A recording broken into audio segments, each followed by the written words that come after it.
We are live, and today I'm excited about this guest. Oh my God, yes, we finally have a guest. Thank fucking goodness. Anyway, man, I'm here. We're gonna be joined by Todd Levon Brown. He teaches.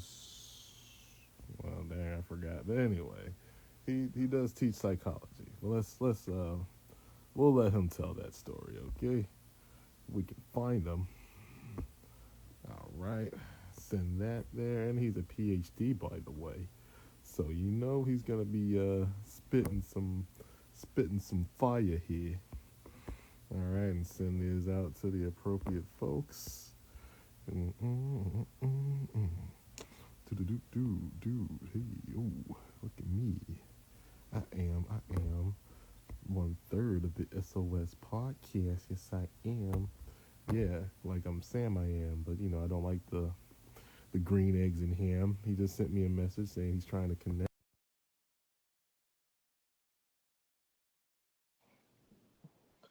I'm just glad I was able to actually send it to him because we were supposed to interview him. Hello? What's up? What's up, y'all? What's up, everybody? Yeah, so we were supposed to interview Mr. Brown, like, what was it, back in December 13th, Yeah. 2023, last year, but, I had to go to a violin recital, and, B was caught up on his thing. And but the lucky thing was though, like he forgot himself, so Okay. there was no harm done there. But we're gonna have a good talk. I met him on a live stream for Black Non-Believers.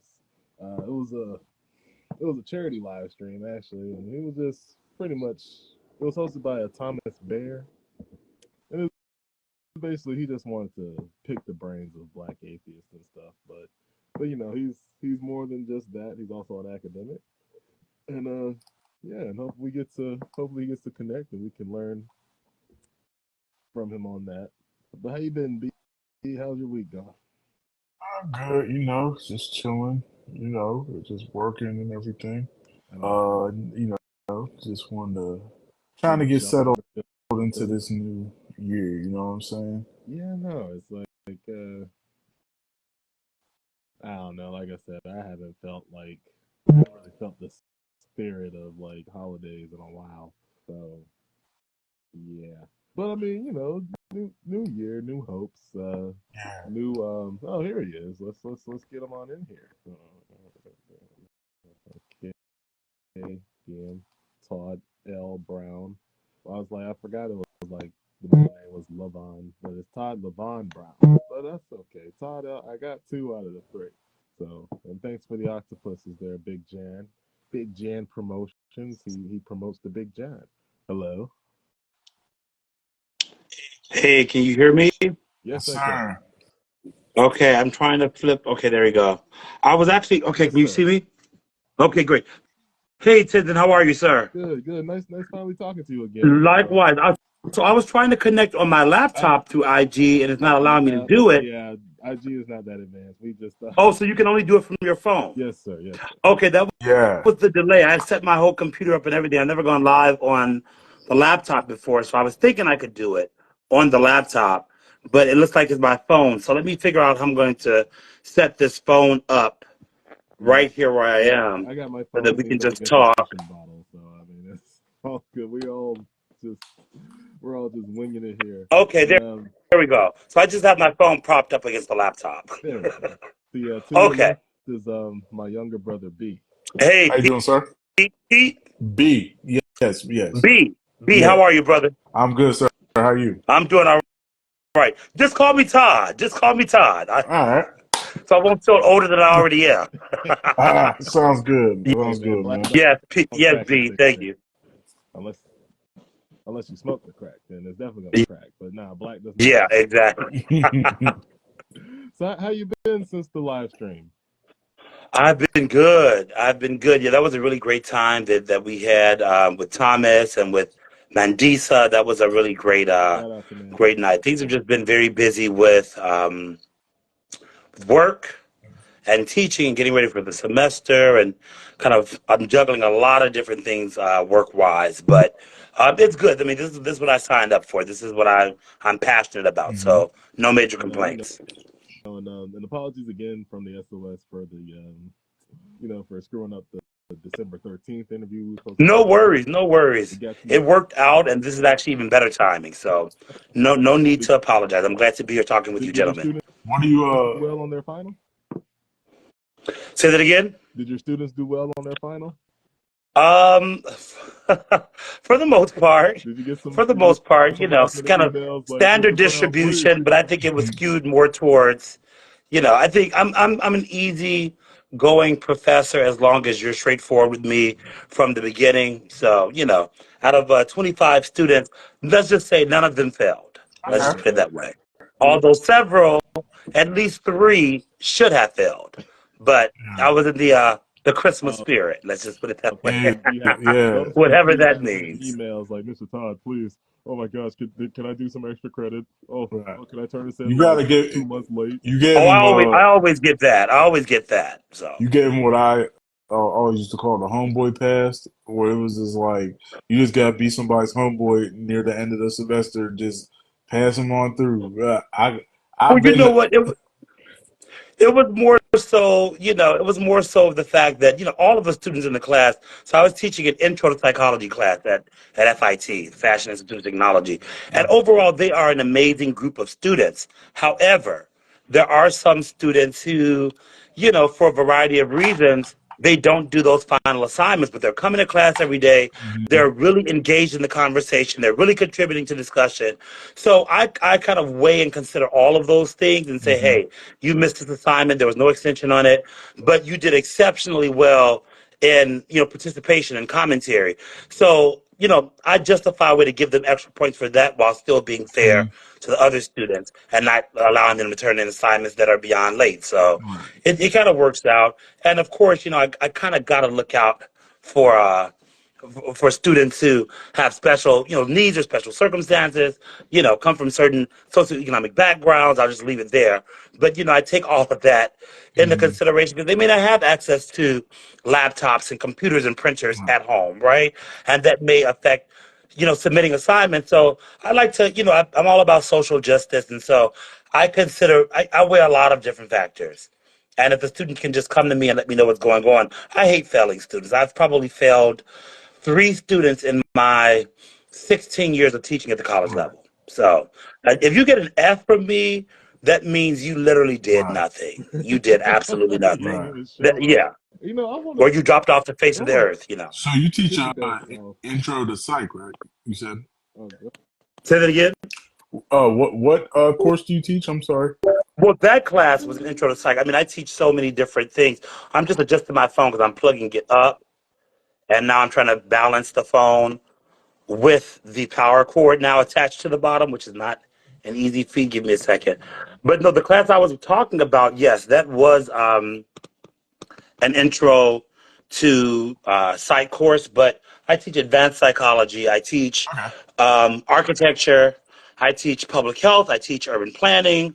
So I've taught a lot of different topics over the years. This was one psychology course that I was mentioning this past semester, but I'll be teaching advanced psychology and advanced architectural design this spring. So this semester coming up in a couple weeks. So Okay. So did you was that what you had went to school for? Was like those different areas, or did you just go straight for teaching? yeah, yeah, no. So again, no, great question. So I never thought that I was going to be an educator Mm-hmm. because I did not major in education. Most people that major in education, they are teaching elementary and high school students, right? They want to be teachers in a public school setting.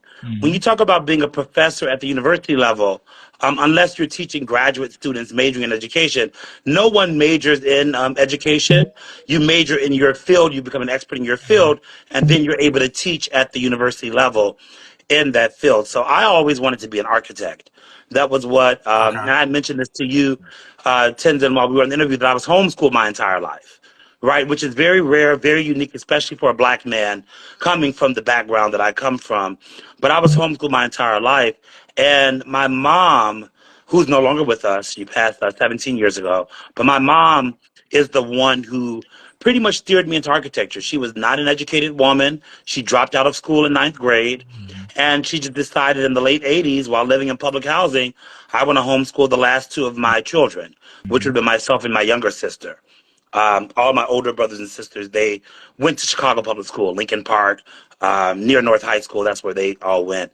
So she only homeschooled myself and my younger sister. Mhm. And that obviously made a big impact into where I am today. But she also just knew that I loved math and I loved art Mhm. from a very young age.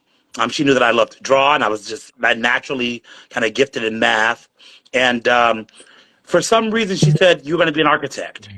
We didn't have architects in our family. She didn't know anything about architecture. All she knew was that architects draw buildings and Mhm. they need to know math for measurements. That was her kind of reduced understanding of what architecture is. Obviously, architecture is far more than that. But she said, you like to draw and you're good at math, become an architect. And so from a very young age, that's where she steered me. Mhm. And so pretty much in my last year of the homeschool program, Mhm. which is like equivalent to senior year, I just said that I'm going to apply to architecture programs. Mhm. And we were in Chicago, of course, at the time. That's where I'm from. And I applied to a few architecture programs that got accepted into the program at the University of Illinois at Chicago, UIC. And at that point, I still wanted to be a practicing architect, right? Um, I know. I'm sorry, B, if this is Go dragging ahead. your Fine. answer out too long. Okay. Thank you. So at that point, I still wanted to become a practicing architect. But probably at my third year of undergrad, I took a course called Design in the Environment. And this is over 20 years ago. And so this is when kind of sustainability in architecture was not well known. It was kind of considered cutting edge 20 Okay. years ago. Now it's ubiquitous. Like everyone within design, sustainability is a number one goal of any design project. How can it be environmentally, ecologically sustainable in terms of energy use, carbon footprint, wastewater emissions, all of those kinds of things. Right. But over 20 years ago, this was cutting edge. We were just starting these conversations. It was just becoming major in the field. And I took this design in the environment course and I said, okay, wow, this is going to be my niche within architecture. I want to do sustainable design. Mhm. And that was junior year, which after that junior year, I just so happened to be recruited by the graduate public health program Okay. at the same university. They were trying to get more minority students into the graduate program in public health, their master's and PhD programs. Mhm. Now, obviously, at this time, I was a third year undergrad architecture student planning to become a practicing architect. I didn't think that public health had anything to do Right. with what I was doing. Like I wasn't pre-med or a biology student or environmental science student or I had no desire to go to med school Right. or anything like that. So I initially told them no, I was not interested. And then they told me about the environmental and occupational health sciences division and how that would be useful for me to learning the science Mhm. behind what types of materials I was choosing for buildings, what was sustainable, what was harmful to human health, what was harmful to the environment, and all of these things that most architects don't know. And I would learn the science from it in a lab setting. And so I said, okay, cool, you sold me. This is what I'm going to do. So after I finished my BArch, instead of going directly into my master's in architecture, Mhm. I went straight into a master's of public health in environmental and occupational health sciences. Same institution. Did that 2 year master's, and that's really what changed my life. I would say in terms of academically and professionally. While I was in the program, environmental and occupational health sciences, I got exposed to our environmental justice institute, which was really looking at things like environmental racism Mhm. and how factories in certain industry are inadvertently harming black and poor communities with Yes. toxic waste, etc. And this is what the field of public health looks at. We had not discussed this really in architecture, so now I'm exposed to an entirely different world, and then I start to think about, well, if environmental racism is about how the environment um, can negatively affect marginalized groups, what about architecture as part of the built Right. environment? Oh, Yes, Tenzin. I'm sorry, and I'm sorry if this is jumping ahead too, No, no but worries. who was who was the young man who he was from Maryland. I think the police officers killed him by doing a rough ride. I believe By doing a what? it was like a Freddie rough Gray. ride basically. They didn't have him like I think it was Freddie Did this Gray, was it? happen just recently No, within the no, last week or so? it was No, like no, this is Freddie Gray. Freddie Oh, Gray, right?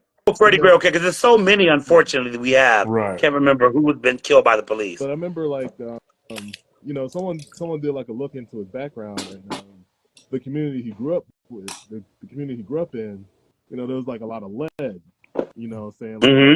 in, their living.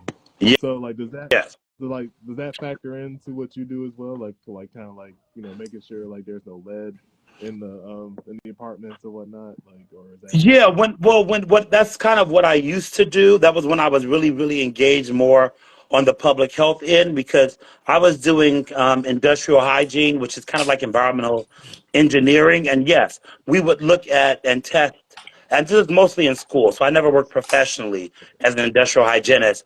But during my master's program, a lot of my field work and lab work Hmm. would involve taking samples. It could be water samples, air samples. I never worked with, for example, looking at paint samples, but it follows the same principles, testing for lead and things like that. So people from city agencies do that often. I was not really looking at residential settings. I was looking at industrial settings. So in Okay. factories, whatever was harmful to workers in the environment, but not in a residential setting. But yes, basically the same thing. Just like what we had in Flint, Michigan Yeah. recently with right? the lead in Flint. So yes, that's all environmental racism, environmental justice. When you look at poor communities Right. and BIPOC communities, how they're unequally burdened Right. by these environmental pollutants. Yes, Well, that's that's So all is the that same field, though. yeah. Yeah. like a result of like just you know neglect and apathy towards those communities? Why they have such a dangerous amount of lead levels and whatnot, or is it like just funding Oh, or it's yeah. I mean, from a psychological end, it's because they're already othered and devalued. Hmm. Right, so that's how it starts when you talk about communities that are devalued in terms of less than human, which we as black people and many other people of color have been systematically devalued and dehumanized in this country. Then when you add on top of that, so first it's psychologically and socially the devaluing of a group, then it's politically and economically segregating a group, right, Hmm. to get them isolated in certain communities. Then that idea of what I call and many other scholars call shared fate no longer applies. So if I can segregate you and devalue you, I can inject harmful pollutants. I can discriminate against your neighborhood. I can divest resources. I can leave your streets in disarray, unrepaired. I can let your buildings become dilapidated because we don't have shared fate. What happens to you does not happen to me. Right. What happens to your children don't happen to mine because there's segregation. So that's another thing that I study a lot is the effects of Right. segregation. So it's first devaluing and othering, then physically and spatially segregating, Right. and then injecting, and then this kind of lack of care. So it's a process, right, that leads to things like what we've seen um, in Flint, Michigan, but also we want to talk about the shooting of unarmed black men. It's the exact same psychological mechanism. The result becomes something different, but the mechanism is ultimately the Right. same. Like overall, the framework is the same. You are dehumanized. You're less than me. You live in these other communities. Now I'm going to police, control, and harass these other communities because our fates are not intertwined. Where my mother and sister and children live, right? Because more than most of the time, these are not black cops doing it. Yes, black cops surely can as Mhm. well, and there have been some cases, but most of the time, these are not even black cops. The community that their families live in are completely different. Remember, Mhm. most police officers are not even allowed to work in the neighborhood that they do patrol in. And that's true of every major police force. You can't live where you work. And there are safety issues around that, right? If you're arresting people in your neighborhood and you live on the block and they know where you live, it does put the officer and their families in danger. But the thing is that if not only I don't live in the community, but I'm also culturally and socioeconomically different from you, Mhm. right? So not putting black cops from other neighborhoods and black communities, but putting white middle class cops in poor black communities from other neighborhoods. Right. That's a disconnect right there. So they're already devalued, they're already dehumanized, and now they're already patrolled. And then there's also an implicit bias against black bodies, especially black male bodies, right?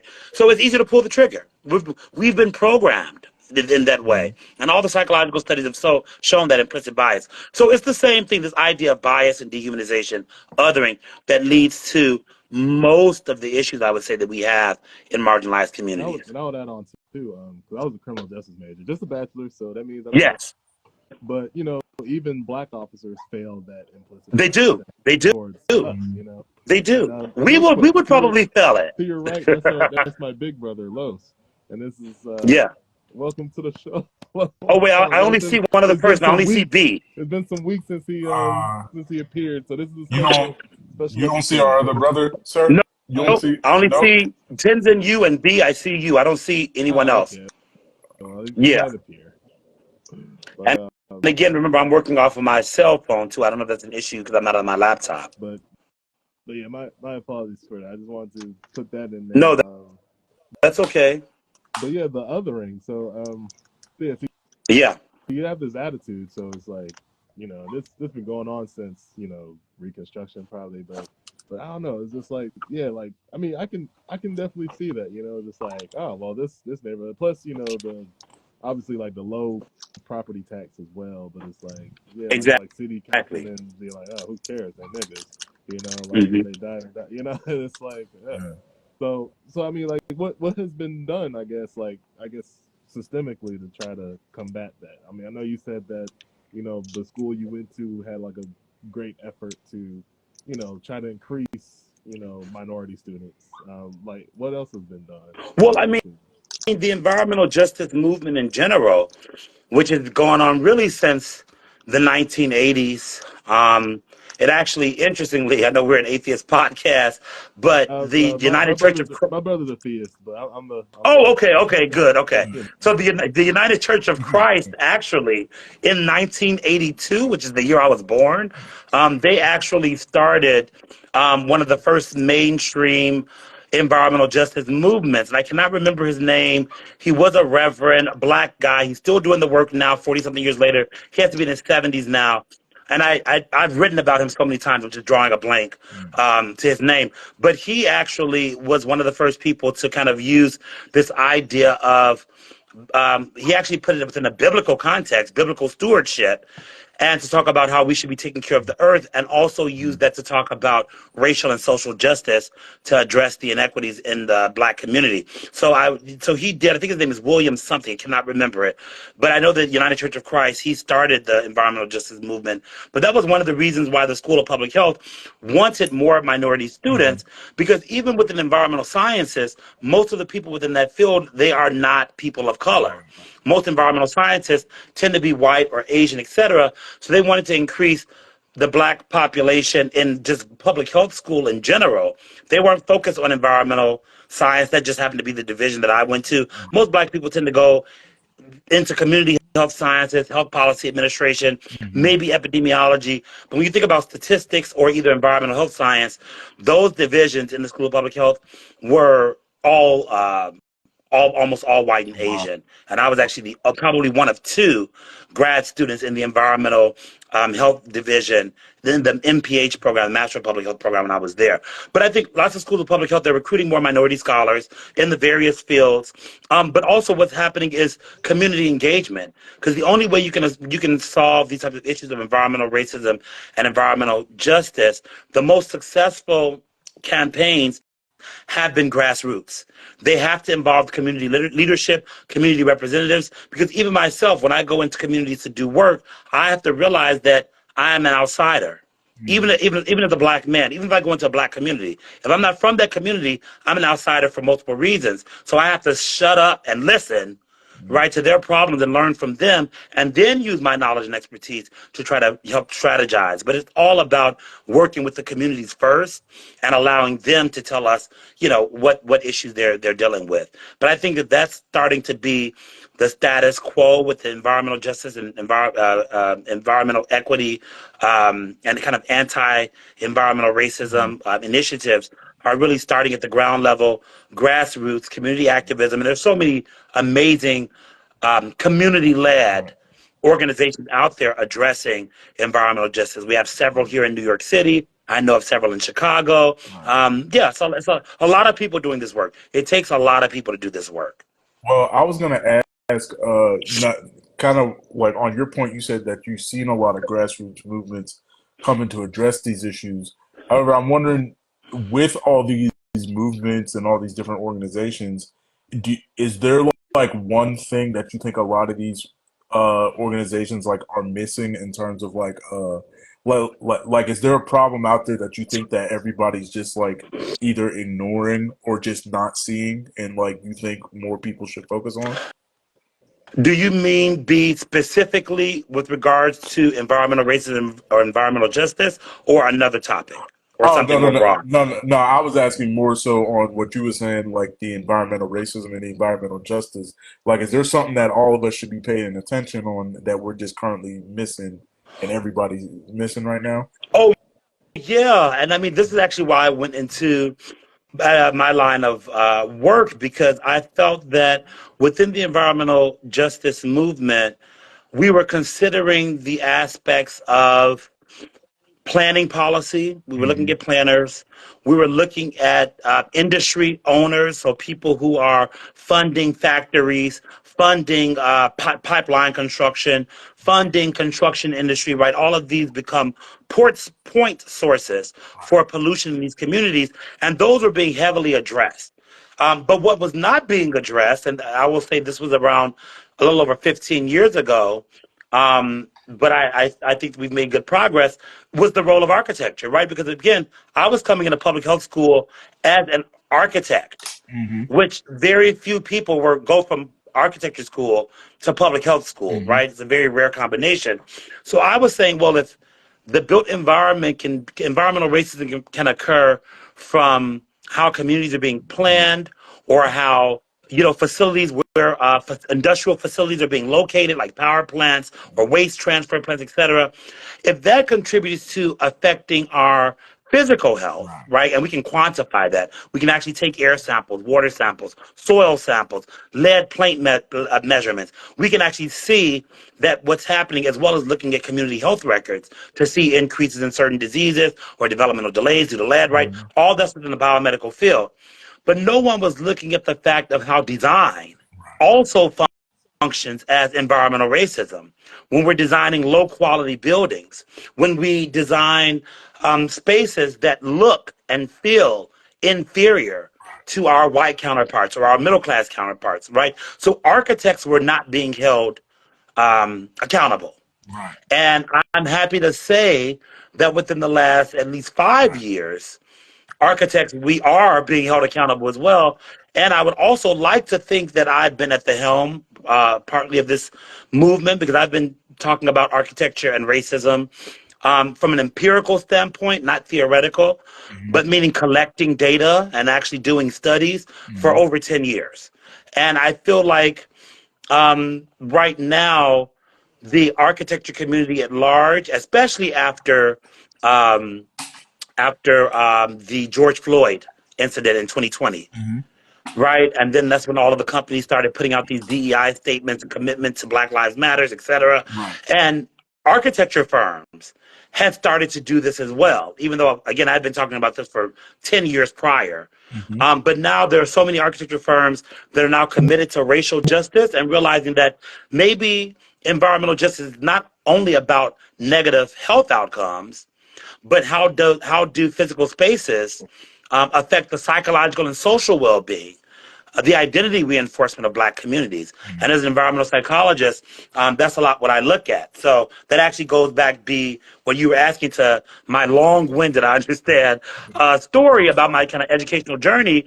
Once I finished public health school and learned about that, I said, well, why are we not talking about the role of architects? Yeah. Because we need to address architects as well. So once I finished that MPH program, I went straight into my Master of Architecture program, still at the same university, University of Illinois Chicago at this point.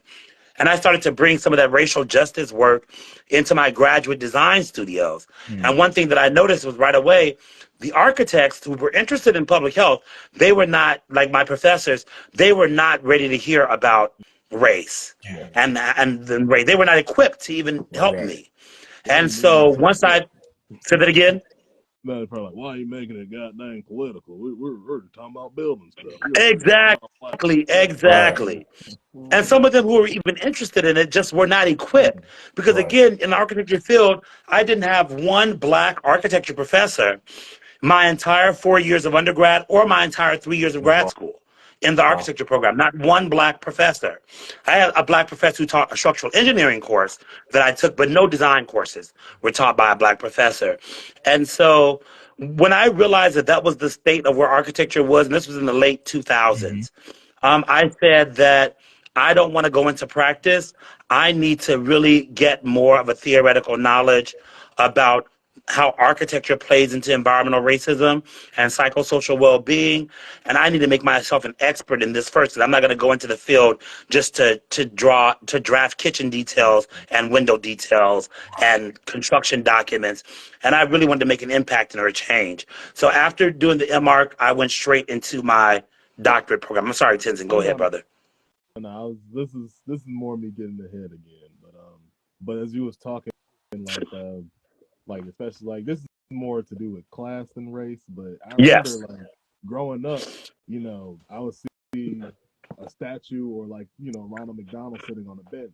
I never thought Uh huh. anything of it, but then I realized how sadistic it was. It was basically, you know, people don't want poor people, you know, resting on a bench, so that's why they would put Oh yeah. statues right there. And I noticed like some, what do you call it? Like some of the city planning would include like making life even more hostile Yes. towards the home. So Hostile just to keep architecture them is out. exactly what we call it. Hostile. Okay. Yes, that's But yeah, exactly but like I said, what we growing call up, it. I used to just I never thought nothing about the Ronald McDonald on the bench. I'd just be like, hey, but now it's like, oh wow, they put it with a smile on its face. That is just Yes, evil. because you So can sit on the bench and take a picture with Ronald for a photo op, but you can't lie on the bench and rest there overnight because Ronald is sitting there. right. Exactly. It's very intentional. You see it on subway benches when they have those partitions that are unnecessary in the middle to keep people from lying there. You see it on windowsills for certain businesses and establishments where they're putting spikes there. They say it's to keep the birds out, but it's to also to keep homeless people from sitting or sleeping within those windows, especially those windowsills that are on the like near the ground. So there are lots of things what we call again, like you said, Tenzin, hostile architecture that's meant to deter either homeless people in general or in some cases specifically or some cases to deter loitering in general. But it usually is about a class issue because usually the spaces that are doing that tend to cater to the upper class, right? And they want to make homelessness invisible and they're doing this in cities all over the world, not just in the U.S. So yeah. I mean, they literally, so me and my brother Los were from Pittsburgh.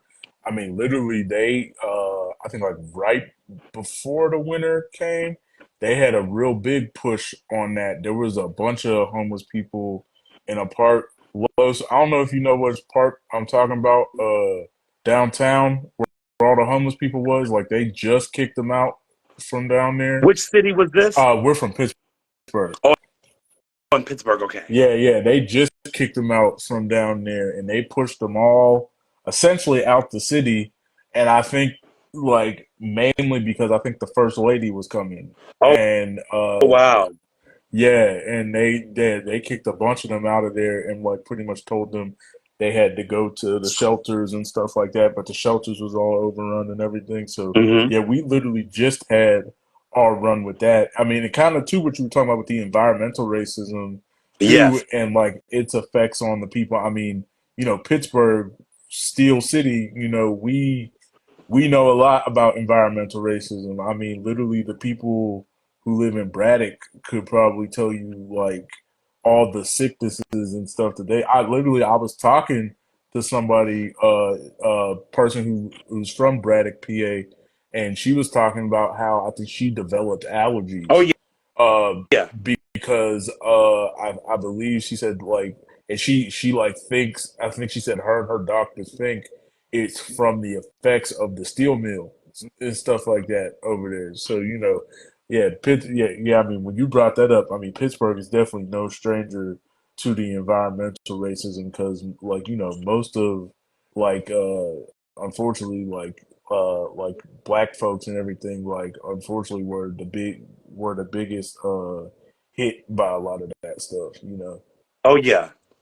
Oh yeah, I'm not surprised at all. I mean, That's true of almost every at the major very least, city in the US, especially in the North and Northeast and Midwest. I mean, were people part of that community, like even being employed in that steel mill, or is it like, or it I'm doesn't? not.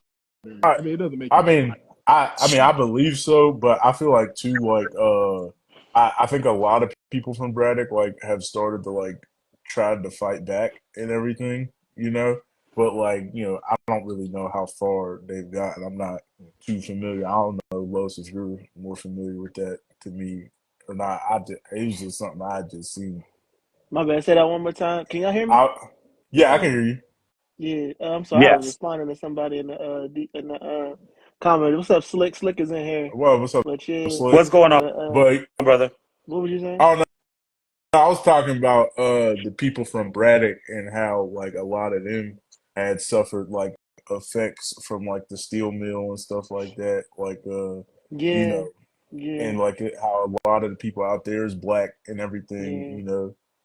No, I think I just think about you just the forced migration in general that we've witnessed over the past 20 years.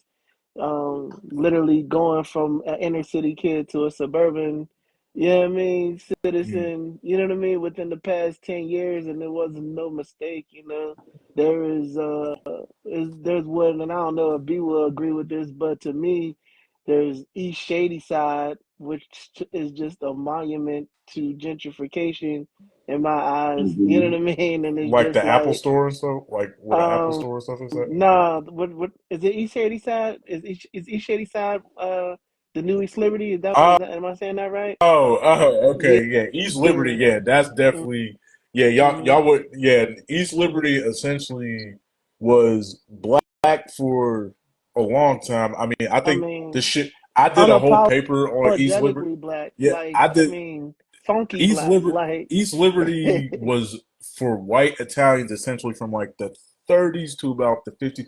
I'm a history major. I literally did a whole paper on this. So like We 30s to about all maybe the educated. 50s or the 60s. And then that's when the black people started coming.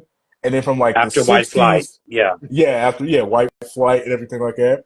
So essentially from like the 50s or 60s to about I want to say give or take, well, you can fight me on this, but give or take 2013, yeah, 2010 to 2013. Yeah. like it was Mm-hmm. like Lo said, unapologetically black. I'm not even from there for real, and I like I mean, we used to go through East Liberty almost every weekend. You know what I'm saying? Yeah. I Just mean, because just there was just a sense of like when you went through that community, you know, when you live in Pittsburgh, there is an overwhelming presence of, Europeans. You know what I mean? It just is what it is.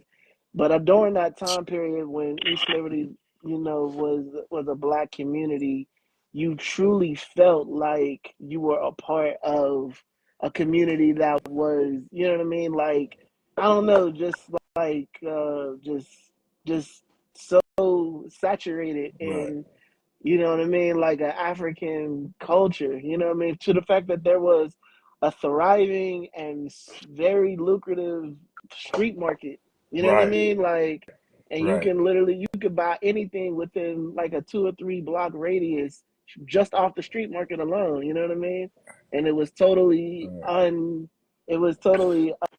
untouched, unblemished to a degree. You know what I mean? Like, it wasn't much, but it was ours, and it was just Listen.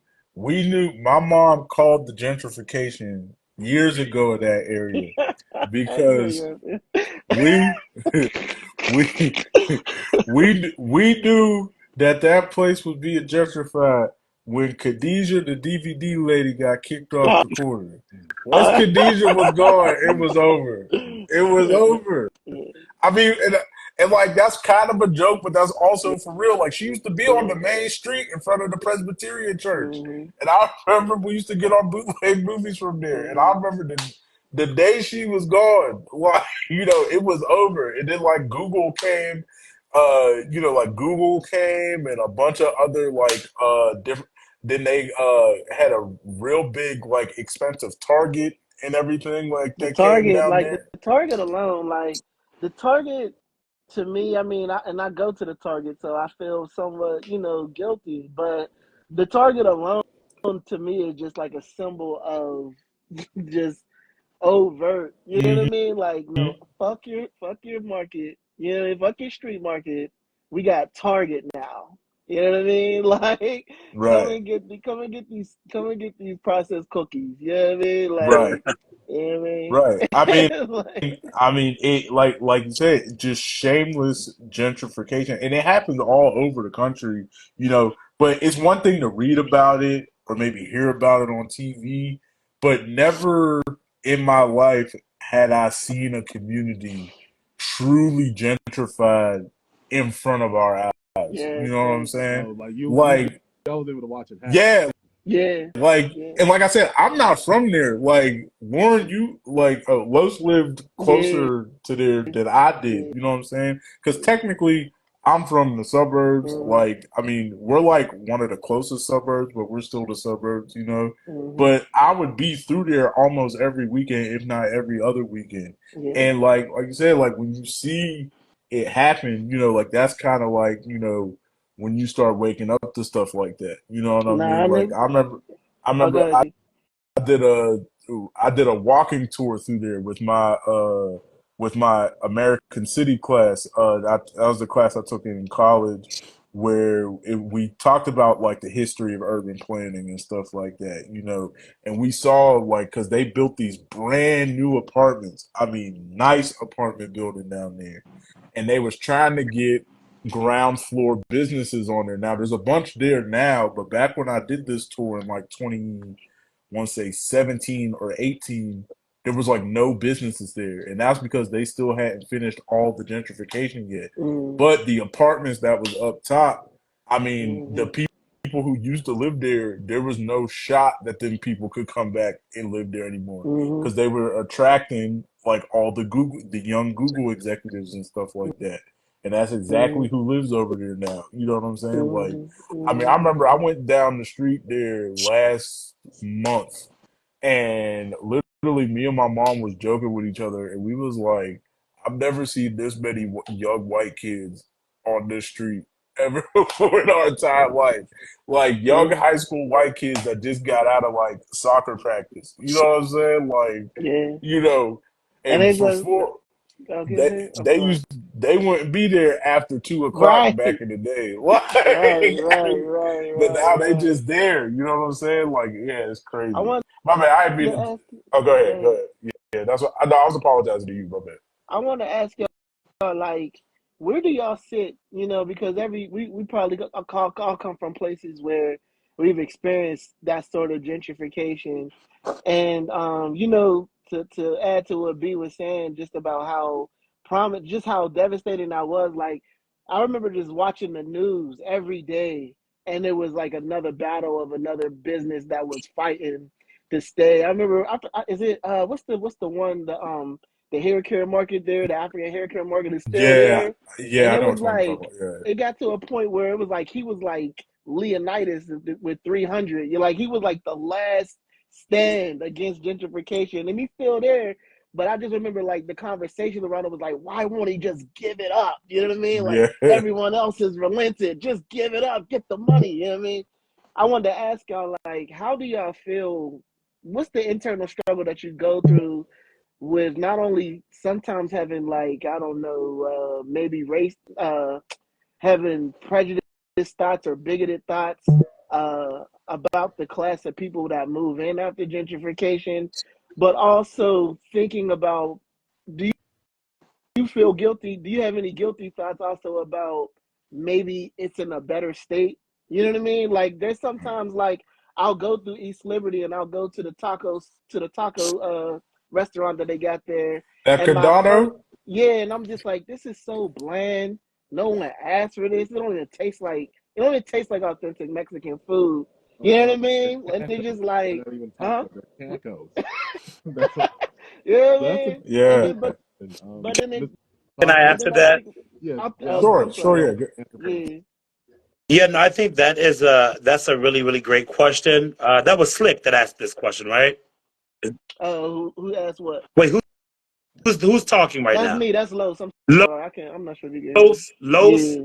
Yeah. Hey, Los, how are you, How you brother? doing? Um, but I think, I, as someone who is a gentrification scholar, right, my dissertation was actually on gentrification in central Harlem, which is here in New York, where I myself acknowledge that I am a gentrifier.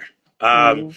and people don't realize that gentrification is about class first and foremost, rather than race. Although Mm-hmm. historically, gentrification has been connected to race because it was always middle class, more affluent white people moving into black and brown communities. But gentrification today, there's tons of black on black gentrification. I'm a black gentrifier in Harlem. So how Mm-hmm. do I I'm always kind of negotiating and navigating my role as a black man, but also the gentrifier. I'm not from New Mm-hmm. York. I definitely am in a different income and tax bracket than most of the original families that have lived in Harlem. And I realized that gentrification really had to occur to some extent for me to live where I'm living and where I have lived. And so I always acknowledge that, especially you have to while doing this type of work. And it is a double edged sword, Mm-hmm. right? So I understand the history of how these communities became to be where they are in order for gentrification to happen. Like when we talk about these historically, quote unquote, I say historically with quotes around them, black urban communities, we have to remember they became, as B was pointing out, they became black communities in the 60s and 70s, maybe late 50s during the white flight movement. So Mm-hmm. these urban areas were always historically white. If you go to any inner city neighborhood in New York, that would even include like Harlem, most parts of Brooklyn, even before the Harlem Renaissance period, right? These areas would have been predominantly Jews, Germans, Polish individuals. And so they became black communities, they became urban ghettos, right? After the white flight movement. And these urban spaces are really what were the leftovers for us because we couldn't afford to get into these suburban single family home subdivisions, occupied the American dream during that period because they were restricted to anyone who wasn't white specifically. So the cities became the leftovers for us. And yes, we made do culturally and tried to make them our own. But these spaces were never intended for us. They were not designed for us. We got the leftovers, and that's what these urban communities are.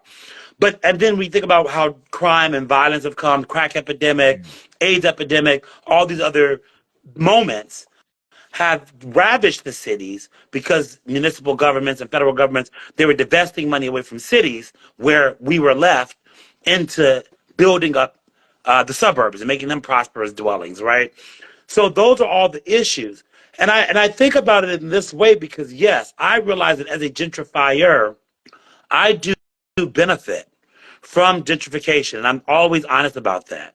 And there are even some long-term community residents, the ones who are lucky enough not to have been displaced physically from their homes because they have, especially in New York, they have rental protections, etc.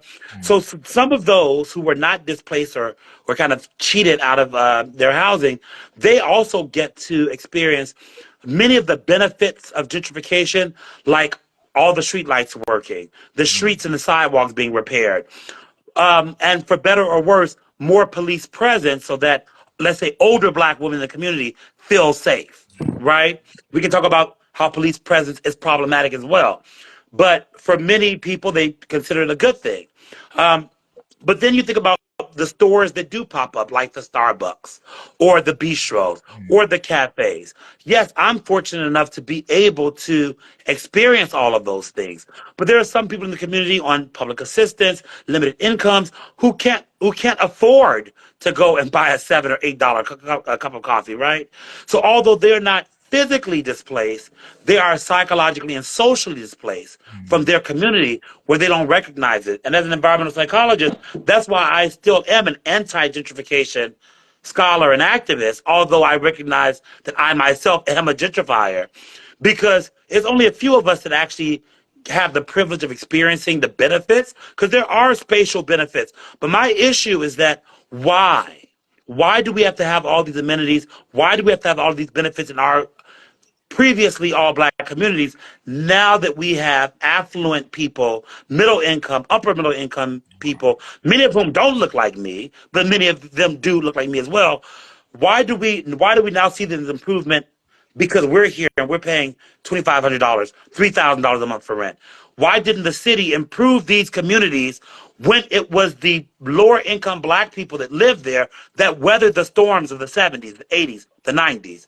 So that's my problem with gentrification. It is a double-edged sword, but ultimately I am opposed to it. I am for community redevelopment more so, which is for us, and I say us in solidarity with my black people, but for us and by us. We don't need to have more affluent people moving in now to now invest back into these communities, because we weren't investing in these communities for decades first. We were letting them fall by the wayside. But now that, you know, predominantly white but affluent people deem this community desirable, now we want to put in all of these investments Can and infrastructure. So can I that's my problem with it. can I That's my jump in problem with it. and ask another? Oh, I appreciate the answer too, brother. Yes. I appreciate the answer.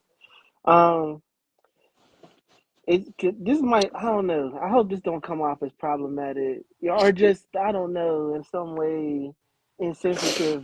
But can you have a structural um rejuvenation without before a cultural one? A structural rejuvenation before kind of before a cultural renaissance. Yeah. No, I think So I get what you're saying. Like before we start investing into building the physicality of place, are you saying that do we must we first have a changing of the mentality of most people yeah, within these cause like communities? okay, No, I as a black agree. person, I'm pro black. I mean, but I'm also pro reality too. I've Hmm. and I've Hmm. and that's something that I've adapted with the help of my brother Tenzin. Because I could be a bit of a sensationalist, but also I'm I'm from the inner city. I'm from a bad community in Pittsburgh called Wilkinsburg, right? And Hmm. when I was growing up, there were better communities, obviously, like every city. And one of those communities Hmm. was Penn Hills, right? Yes. So they do the white flight thing, and they go out of Penn Hills. They want to move to the city, so they move all the inner city kids to Penn Hills, and now Penn Hills is the hood. You know what I mean? So like these were these are decent homes. Like my brother B was raised in a decent home in a decent Yeah, community. You know what I mean? yeah. Like I'm But there right now. yeah, you know Like, what I mean? Like, but like, and I used to go visit my brother B at his home, and I'd be coming from Wilkinsburg, and I'd be thinking to myself, like, man, you lucky. But now, Penn Hills is starting to seem more and more like the hood, and I'm just thinking to myself, like, did we? Okay, obviously there was the white flight, which caused the migration, but if there was a magic wand to be waved over poor parts of the community and they were all of a sudden beautiful, how long would they stay that way if there wasn't a cultural shift? And I think that's a fair question, and it is a reasonable question, and something that, again, I also struggle with as both a scholar and academic, as a rational free thinker, but also as a black man, right? Mm-hmm. And I mean, we've all heard the phrase, you can take the person out of the hood, but you can't take the hood out of the person, right? That was a phrase that my mother, and she was born, again, she's no longer with us, but my mother was born in 1945, Mm-hmm. right? So really, really, really old Yeah, school.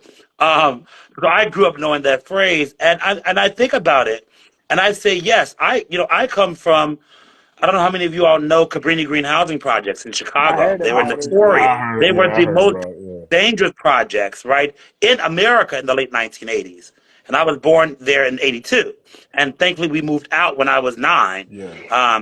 So in '91, and then I grew up in almost predominantly upper class white communities because my sister got a great job and she moved us out. And I Mm-hmm. love her to this day because I don't know where my life would have been, let's say, if I had to spend from 9 to 18 in Cabrini Green, right? So I only spent the Mm-hmm. first 9 years of my life there. But all my, family was there. Brothers that have died in gang violence in the 70s and the 80s. I'm the youngest. My siblings go back to the 1960s being born. So I look at that around me, and I would say that before I kind of really opened my eyes, I really despise, and I have to admit it, but it shows my growth. I despise our black community. This is like when I was a teenager, right? Before college, before anything, because I'm living kind of in a life of comfort now at this point, and so some would say luxury almost. Because of the benefits of my sister having a white collar job and moving us out of the projects and living in some nice and exclusive neighborhoods in Chicago's North Side. But I would think when I would go into the hood, I would say, well, why can't they do this and why can't they do that? And I would realize that, well, how many of them had sisters with with white collar jobs making great money to move them out? Because I saw what happened to my family before then. Like I said, brothers that have died in gangs. I have siblings who have continued that kind of systemic that cycle of kind of a mentality of just having multiple children, multiple babies' fathers. I have nephews that have been arrested and in jail and in prison. And I try to guide them as an uncle the way I can. But when I think about the mentality, when you treat, and I had to learn this, and actually it took an older white Jewish woman named Michelle Fine, who was one of my mentors during my first year of my PhD program. Even though I had learned this prior, but she was the first person that put this in a way that I could understand as I was struggling with these issues of race and communities. When you treat any group of people like animals for centuries, right? You can't be surprised. This is classic psychological conditioning, right? Pavlovian conditioning. You can't be surprised when they start to behave less than human if you've been treating them less than human. And I say that to say, Michelle Fine, she's still alive, love her to this day, brilliant scholar. But when she said that to me over like 13 years ago, it really opened my mind up even more to think about the mentality of our community. So all of that's to say that yes, there needs to be a psychological shift. I'm not one to blame every problem in the black community tied to slavery and discrimination. I think the vast majority are directly as a result from that. And that's Facts. undeniable. Facts. But at what point do we start to take some responsibility and some accountability and not to let generational trauma kind of still guide our narrative, especially when we become adults, especially when we see alternatives, especially when we are exposed to something different? How much can we still blame on, well, I grew up this way, or I only saw this from the ages of 5 to 10, or etc.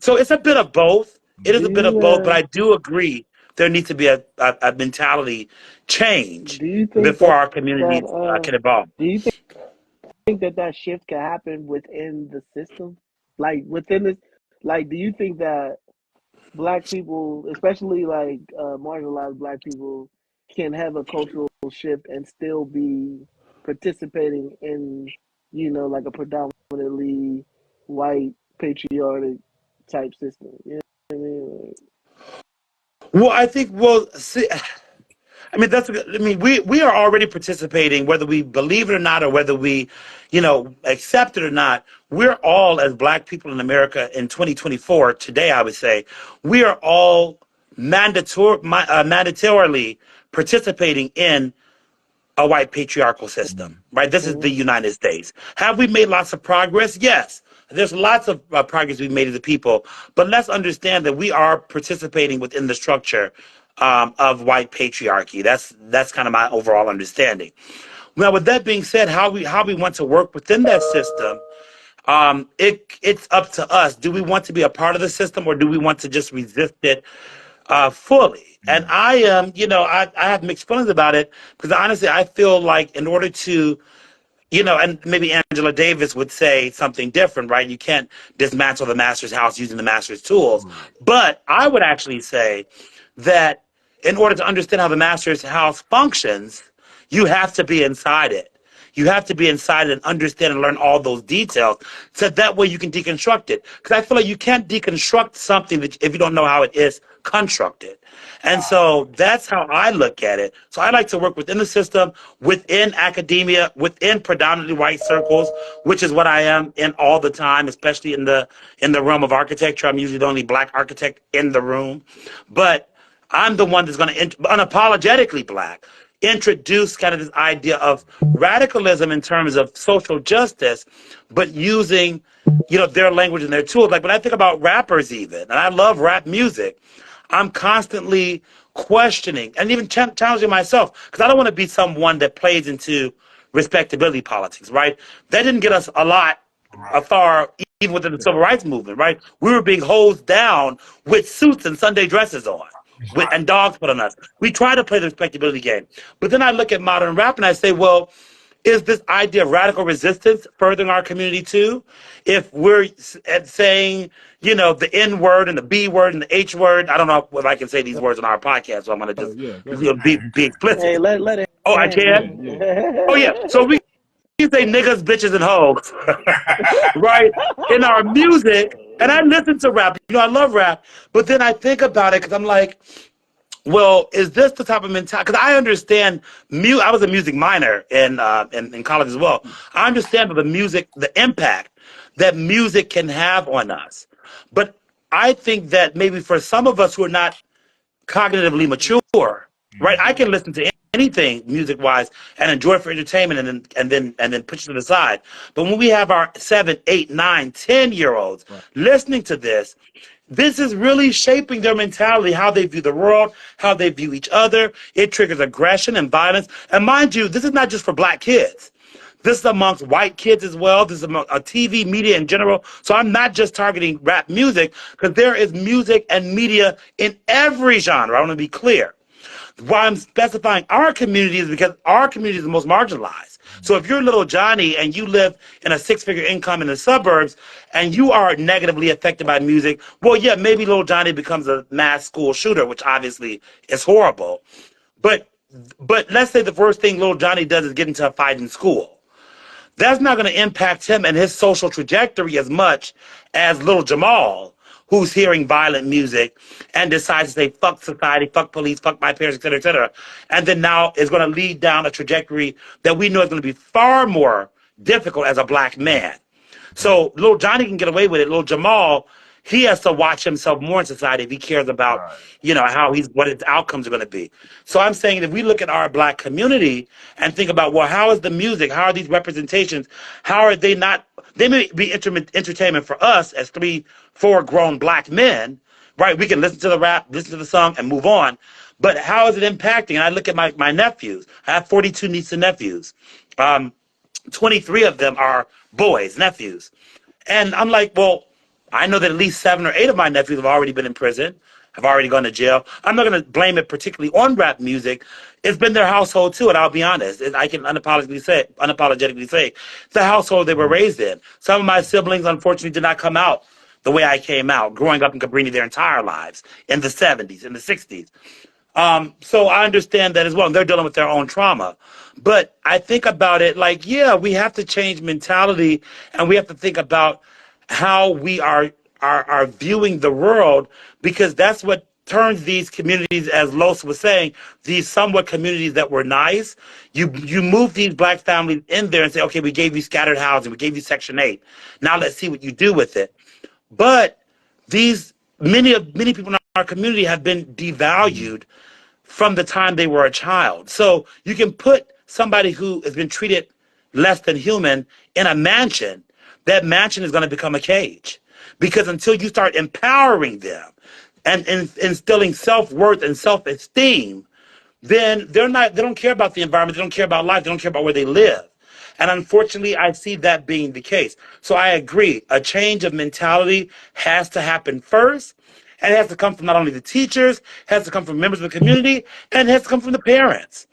My mother, if she were here, she would tell you why there's a drastic difference between me and some of my older siblings who people wouldn't even think that I was related to, because my mother's lifestyle was far more different raising them than by the time she had me.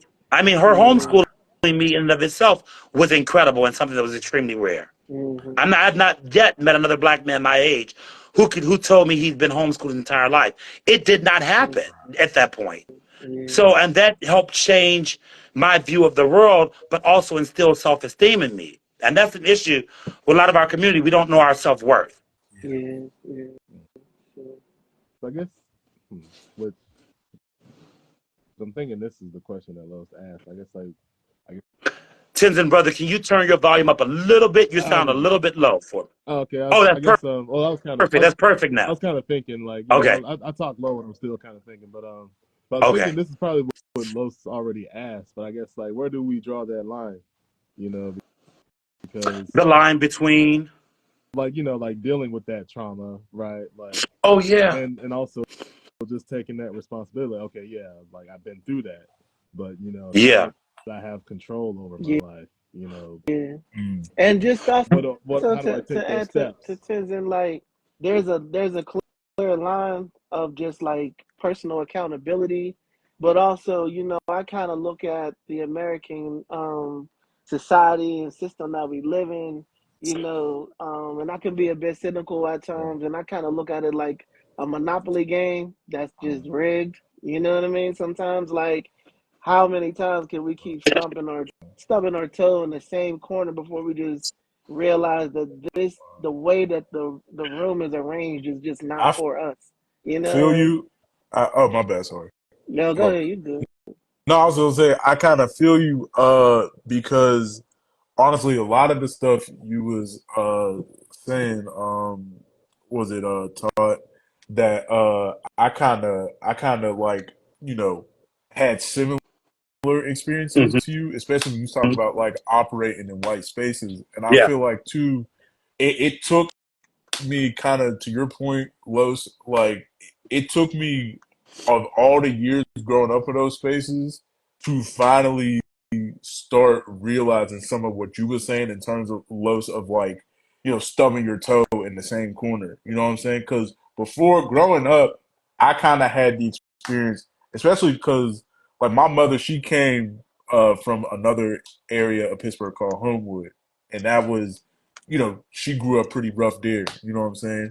And so growing up, I always would hear a lot of like the stuff from her. I ain't trying to dog her, but there was kind of like some stuff where kind of a bit like, well, they there because they didn't get out on their own. Mm. You know what I'm saying? And I kind of grew up with that. On Survivor's bias, right, or something like that. It's what'd you like say?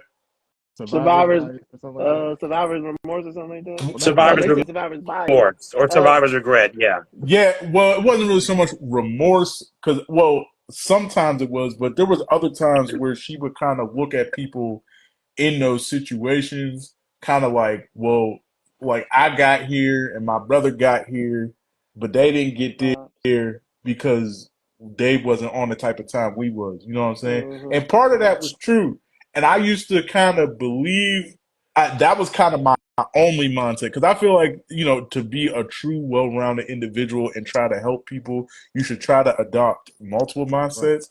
But for a long time growing up, I mainly had that mindset. And I used to think stuff of other people that I really shouldn't have. But it Mm. wasn't until I got to the high school that I went to. And the high school I went to was because we grew up middle class. A lot of these people was, if I was like more so the middlest of middle class, these people was upper to middle class, if not wealthy. You know what I'm saying? And that's when I got to high school and heard them type of people saying some of that shit. That's when I started kind of to reframe my mindset to the point of like, well, maybe it wasn't as black as white as I said. Maybe kind of like Wilson's point, some of this stuff is just straight up to the point where these people can't really get out. Now I'm not saying everybody can't do that, but like you said too, a lot of times some people don't really got no other option but to stub their toe in the Yeah, corner. You know what I'm saying? because And Yeah, and and it took that's basically what I'm saying. Like, right, I feel like it's like almost beyond stubbing your toe. It's like you're trying to avoid the corner, and people keep shoving you into it. You see what I'm saying? It's right, like, how right. often do we find ourselves in this position where it's like this game was literally rigged without us in mind, and we're still trying to play by their rules. Like, Right. I really feel like we need to have a shift totally in what we even value, from currency to policy to everything. Like, I just feel like it's just gonna be hard not to keep finding ourselves in these Right. traps if we're trying to play by their rules. It's Right. And I don't know so much about the rules thing. I mean, like, I'm still a very much a vocal advocate of attacking the system to the point that we make our way inside of it. Now, I'm not Mm-hmm. saying we should 100% coon out, but like, Right. I mean, that's kind of the way, like, as I got older, I tried to do as I got older, especially like when I went to college, you know what I'm saying? Like, I will still operate within those spaces because I'll be honest, that's the spaces because you I'm got used to. You know what I'm to saying? Mm-hmm. survive. Yeah. But I'm also not going to just tolerate BS. Like I said, when I was a younger man, there was a lot of stuff I would tolerate that I kind of just, kind of had to. Like I said, like, when I was in high school and everything, there was a lot of stuff I would swallow. But because also I I didn't have the power to to really do shit back then. You know what I mean? Yeah. Like, Your school was like, predominantly white. oh yeah, It was private. most of the schools I went to was predominantly white, but at least them kids, like in middle school, at least those kids had the same amount as money as me. Like, they couldn't really say shit other than I was black. When I went to high school, they was like, not only are you black, But but you you can't poor. afford shit. Yeah, like I was like, and growing up, You like poor. kind of like what Los would say, like when he would come over my house, he thought we was like rich. I never felt that I was poor. I never felt that we was rich either. But when I saw some of the kids who I used to be around, I was like, oh, I don't got shit. Like, they was driving Camaros and shit to school. I was like, oh, okay, I know what type of time it is. You know what I'm saying? So I had to, like, just, you kind of got to reevaluate your mindset and everything. And it's like, and it also, you guys were talking about too, the difference between like the accountability and like your environment. I definitely 100% agree with that. I'm more so on the accountability tip too, mainly because like when you was talking about the music and everything, like, Yeah. I agree. There's some stuff that kids should not just be hearing. But Yes. however, also, as my mom hated rap growing up. My mom, anybody who knows my mama knows she don't like rap in the fucking She don't slightest. fuck like, with it. like, literally, I had to get some of my rap recommendations growing up from Los because my mama I couldn't talk to her about no type of rap whatsoever. But I also appreciated the type of mother she was because regardless of the fact that I was listening to rap, she also was present enough in my life to make sure, hey, you can't just get in the car and shoot niggas when you mad at them, right? Like, like that's not, you know what I'm saying? Right. And that's kind of where my whole tip is on the whole accountability thing. I think Slick had mentioned it kind of in the comments too. My bad, Slick, if I missed like the actual wording of it. But it's like I'm always more so on the whole entertainment aspect of things in terms of like I don't think we should really punish entertain. Now, if you go into a kindergarten and saying that shit, that's different. But I don't think we should really. I think sometimes a lot of people are too harsh on entertainers for just making art. At the end of the day, it's the goal Yeah. of parents, Oh, for neighbors, sure. all types of stuff. Like for instance, I had little brothers, and I'm not that much older than them, but I tried to steer them in the right way. Los got a kid. If I heard Los's son going around saying a bunch of crazy shit, I'm smacking him in the back of his neck. Like, what are you talking about? Like, you know what I'm saying? Like, at the end of the Exactly. day, I think it's all of our responsibility more so than it is the responsibility of the people making the music. Because at the end of the day, they don't know these little kids' name. Like you talk about with Lil Jamal. They don't know that Lil Jamal just socked a nigga out for listening to their song "Sock a Nigga Out." Like, you know what? Jamal is another 50 Right. Cent on iTunes. But You know what I mean? the Like, thing is too, like the Right. No, biggest.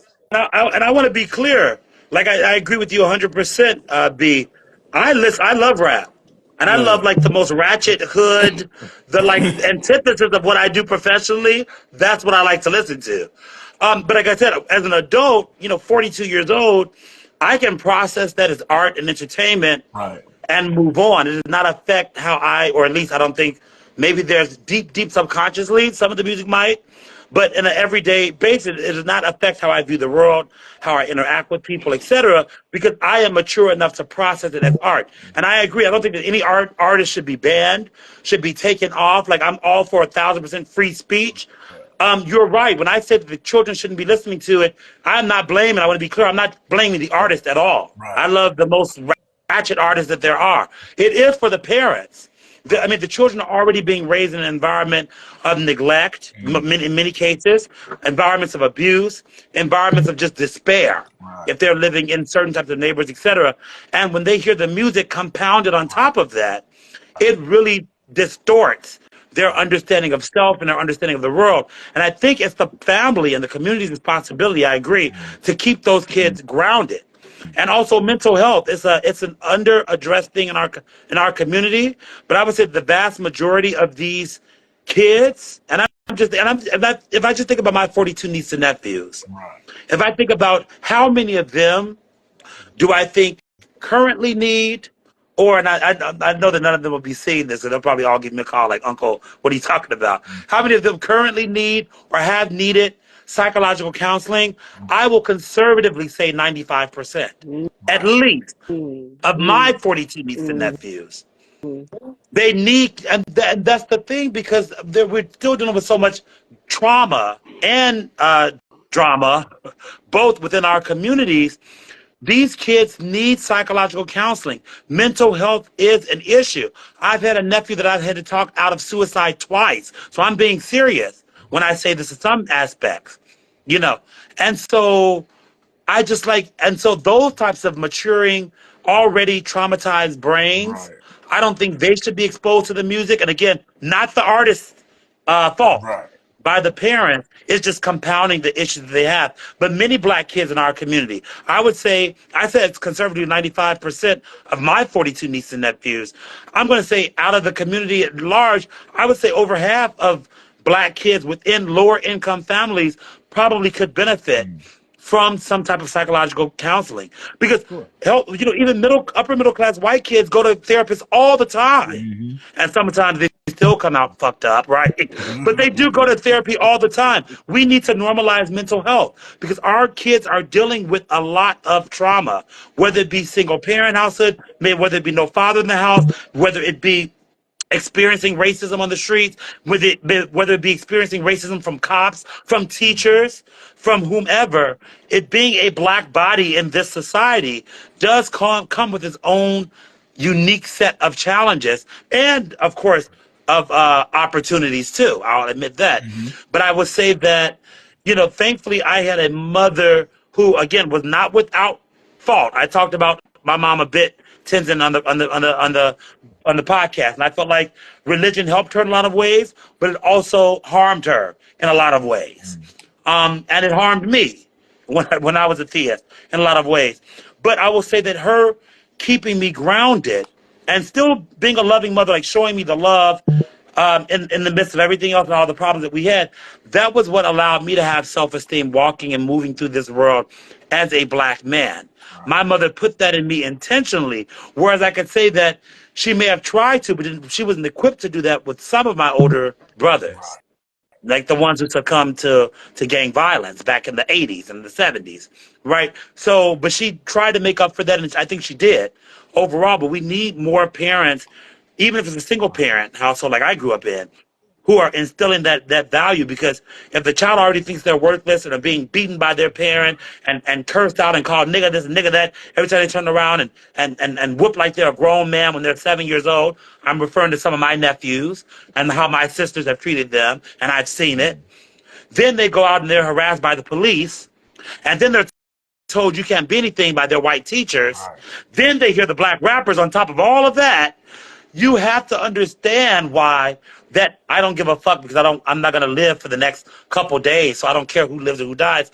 Why that mentality gets ingrained. Mhm. It could be me. It could have been me as well. But thankfully I had so many other support systems that didn't allow me to ever progress that way. Plus, some of my older siblings would say I would have never been that way by how I talked at even 3 years old. So Yeah, they nah, they always called me a nerd even at 3. So, yeah. but uh, but yeah. So it's a lot of different factors that I agree with. So I want to be clear. It's not the artist. I want every artist to be able to say whatever they want.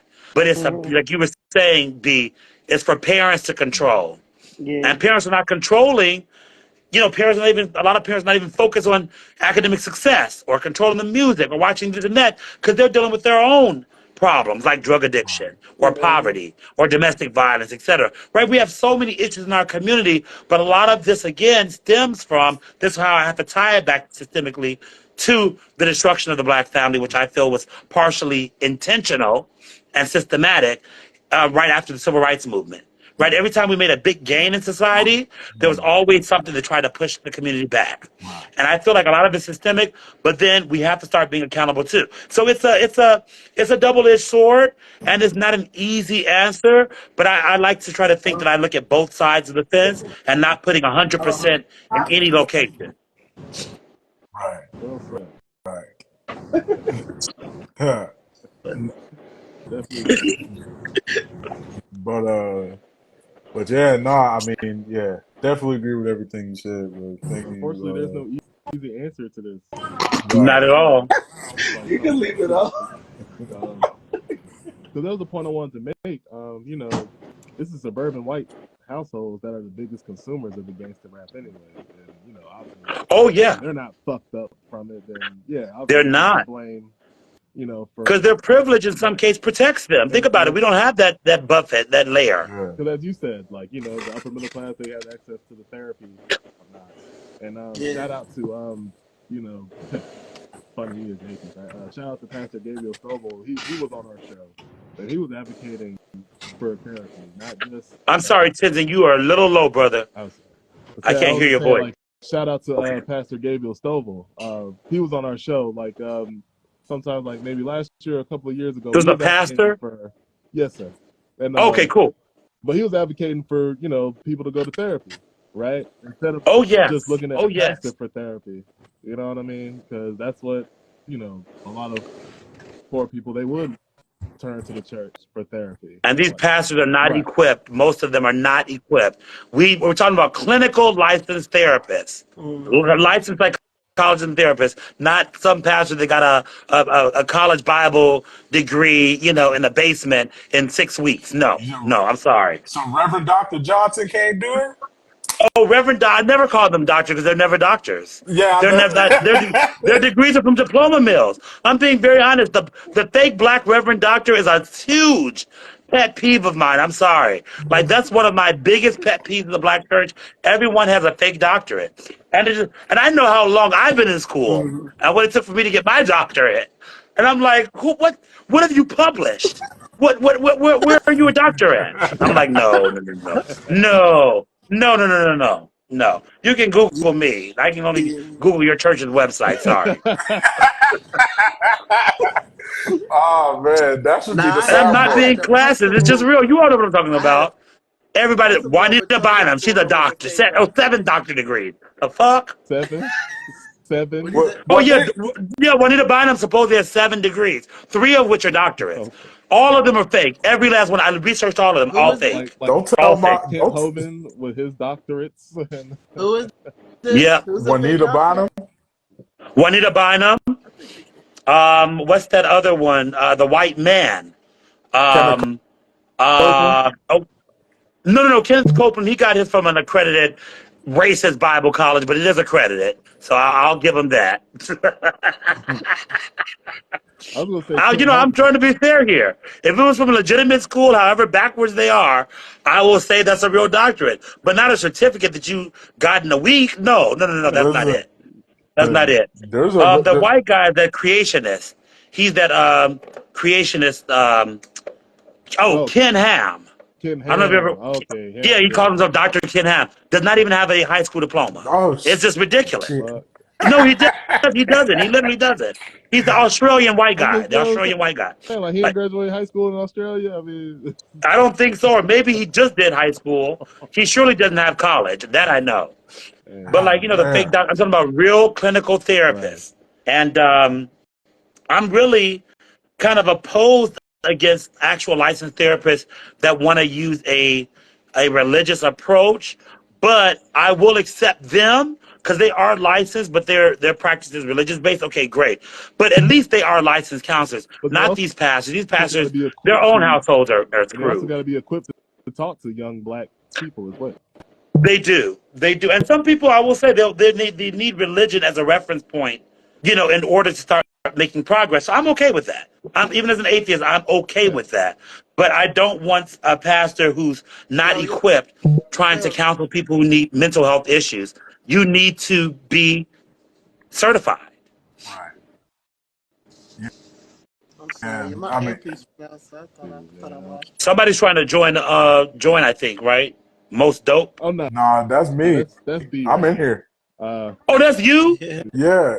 That's Yeah. you, B? Okay, my Yeah. bad. so we coming on to the 90-minute mark, and this Okay. conversation has definitely been riveting.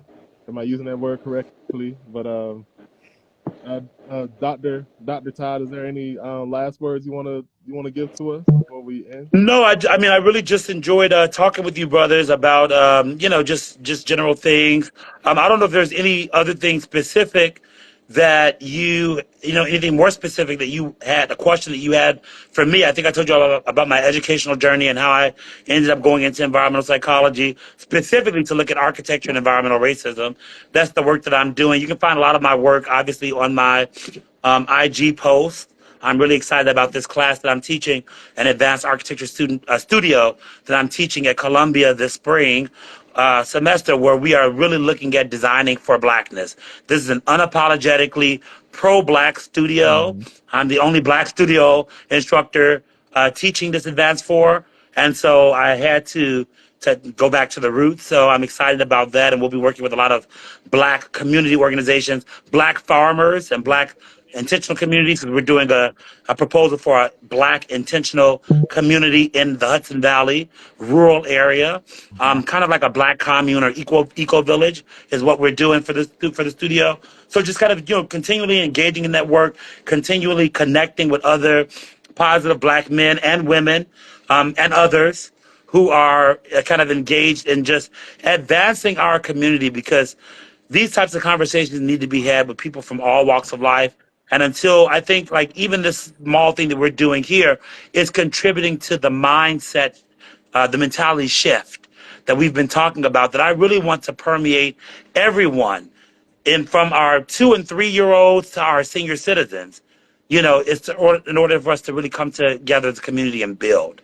And even working with our theist allies, other non-theist allies, you know, I'm all for that, because there's so much work that still needs to be done. The state of Black America, and I say that overall, has so much more work that still needs to be done. Yes. And I'm just happy and honored that you all had me on for the conversation, and look forward, hopefully, to more. Yes, sir. Most definitely. Uh, Thank you, sir. B Los, anything? Nah, man, I Nah, I'm all good. appreciate you for sure. All right, Talk man. Yeah, it was Thanks. definitely nice meeting you, sir. to you. Likewise, brother. Remember, just Just Todd, just Todd. Todd, just Todd. That's it. I mean, am I the oldest person on here? I'm 42. Yeah, not a joke. Okay, so I'm used to being the oldest, but don't make me feel too old. Just Todd. We're all black men, you know, chatting it up, and yeah, Yeah, that's about it. Looking forward to talking to you all again. Oh for yeah, sure. man. Same here. Thank Same you, here. B, Low, Tenzin. Enjoyed it, brothers. Thank All right. you. Yeah, Thanks for everybody who joined. peace. All Peace. right. Happy New Year to you all as Happy New well. Year. Yep. Yep. Thank All y'all, right. everybody.